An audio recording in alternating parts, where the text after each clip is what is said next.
अंतर्राष्ट्रीय अदालत में पाकिस्तान का झूठ बेनकाब हो गया और भारत को बड़ी कामयाबी मिली। अंतर्राष्ट्रीय अदालत ने पाकिस्तान में झूठे आरोपों में गिरफ्तार कुलभूषण जाधव के मामले में अंतिम फैसला आने तक फांसी पर रोक लगा दी। अदालत में जाधव के लिए भारत की ओर से वरिष्ठ वकील हरीश साल्वे ने दमदार दलीलें रखी थीं। हरीश साल्वे को जब सरकार ने इंटरनेशनल कोर्ट में देश का पक्ष रखने की जिम्मेदारी सौंपी, तभी जानकार मान रहे थे कि उनसे बेहतर दांव कोई हो ही नहीं सकता था। आज उनकी काबिलियत का लोहा देश ही नहीं दुनिया भी मान रही है। हरीश साल्वे की जय जयकार हो रही है। 61 साल के हरीश साल्वे 1999 से 2002 के बीच देश के सॉलिसिटर जनरल रहे। उनका 40 साल से ज्यादा का करियर चमकदार सफलताओं से भरा हुआ है। साल्वे जबरदस्त तैयारी के साथ कोर्ट में आते हैं। जब वो दलीलें रखते हैं तो उनकी पैनी, धारदार और तथ्यपूर्ण पैरवी केस को उनके मुवक्किल के पक्ष में मोड़ देती है। पिछले दिनों वो सुर्खियों में तब रहे थे जब हिट एंड रन मामले में फिल्म स्टार सलमान खान को सजा मिलने के बावजूद उन्होंने सलमान को जेल जाने से बचा लिया था। उन्होंने कानून का ऐसा बारीक नुक्ता पकड़ा कि बॉम्बे हाई कोर्ट ने सलमान को जमानत दे दी। देश के सबसे महंगे वकीलों में से एक हरीश साल्वे एक बार पेश होने के 8 से 25 लाख रुपए तक फीस लेते हैं। उनकी कामयाबियों को देखते हुए ऐसी महंगी फीस देने वालों की कोई कमी नहीं है, लेकिन उन्होंने कुलभूषण जाधव का पक्ष रखने के लिए सिर्फ 1 रुपए की सांकेतिक फीस ली थी।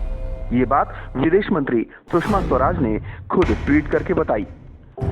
वैसे उनके मुवक्किलों की फहरिस्त में अंबानी, मित्तल, टाटा जैसे कारोबार जगत के दिग्गज और कई बहुराष्ट्रीय कंपनियों के नाम हैं, जिनका केस लड़ने में बहुत कम वकील दिलचस्पी रखते हैं। पढ़ाई के वक्त हरीश साल्वे इंजीनियर बनना चाहते थे।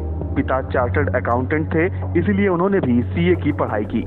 बताया जाता है कि सीए में नाकामी के बाद उन्हें जाने माने वकील ननी पालखीवाला ने एलएलबी करने की सलाह दी। हरीश साल्वे के जीवन का पहला केस 1975 में जाने माने अभिनेता दिलीप कुमार के टैक्स मामलों का था।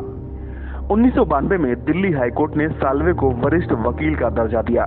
धीरे धीरे वो तमाम कॉर्पोरेट घरानों के पसंदीदा वकील बनते गए। केजी बेसिन गैस केस में हरीश साल्वे मुकेश अंबानी की तरफ से पेश हुए। भोपाल गैस मामले में यूनियन कार्बाइड के केशव महिंद्रा के खिलाफ गैर इरादतन हत्या के आरोपों को सुप्रीम कोर्ट में खारिज करवाना साल्वे के करियर का एक और अहम केस था। उनकी दलीलों ने 14,000 करोड़ के टैक्स मामले में वोडाफोन को सुप्रीम कोर्ट से जीत दिलवाई। साल्वे केंद्र की मौजूदा मोदी सरकार के चहेते हैं, लेकिन उनको कोर्ट ने गुजरात दंगा मामले में अदालती मित्र बनाया था। आधार मामले में मोदी सरकार जब सुप्रीम कोर्ट में बेबस हो गई तो हारकर साल्वे की ही शरण में आई।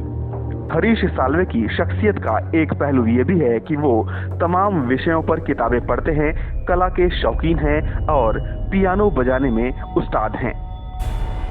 Bureau report, red network. Red network की ये प्रस्तुति आपको कैसी लगी, इस बारे में आप नीचे कमेंट बॉक्स में अपनी राय जरूर दें। इस वीडियो को शेयर करें। आपने अभी तक हमारा चैनल सब्सक्राइब नहीं किया है तो सब्सक्राइब जरूर करें। आपका भरोसा ही हमारी ताकत है।